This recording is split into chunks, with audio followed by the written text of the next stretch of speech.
ক্রিকেটের বাইরে বড় চমক নিয়ে আসছেন অস্ট্রেলিয়ার সাবেক তারকা ব্যাটসম্যান ডেভিড ওয়ার্নার।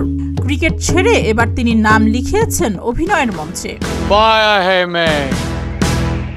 ক্রিকেট মাঠে দীর্ঘ ক্যারিয়ারের পর এবার ডেভিড ওয়ার্নার অভিনয় করছেন তেলেগু সিনেমায়।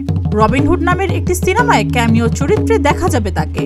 শনিবার সামাজিক যোগাযোগ মাধ্যমে সিনেমার পোস্টার শেয়ার করে বিষয়টি নিজেই নিশ্চিত করেছেন ওয়ার্নার।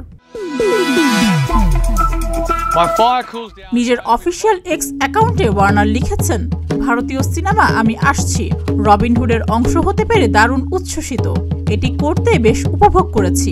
সিনেমাটি বিশ্বব্যাপী মুক্তি পাচ্ছে 28শে মার্চ। পোস্টের সঙ্গে সিনেমার পোস্টারও যুক্ত করেন তিনি।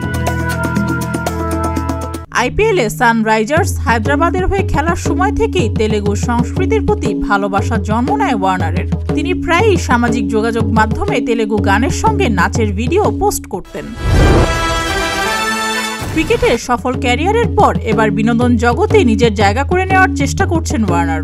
তার অভিনীত রবিনহুড সিনেমায় মূল চরিত্রে অভিনয় করেছেন নিতিন ও শ্রীলীলা। ভারতীয় সিনেমায় অভিনয়ের জন্য বেশ বড় অঙ্কের পারিশ্রমিকই নিয়েছেন ওয়ার্নার। জানা গেছে, ওয়ার্নার যে চরিত্রে অভিনয় করেছেন সেই কাজের জন্য প্রতিদিন 1 কোটি টাকা পারিশ্রমিক নিয়েছেন তিনি। সুস্মিতা, প্রতিদিনের বাংলাদেশ।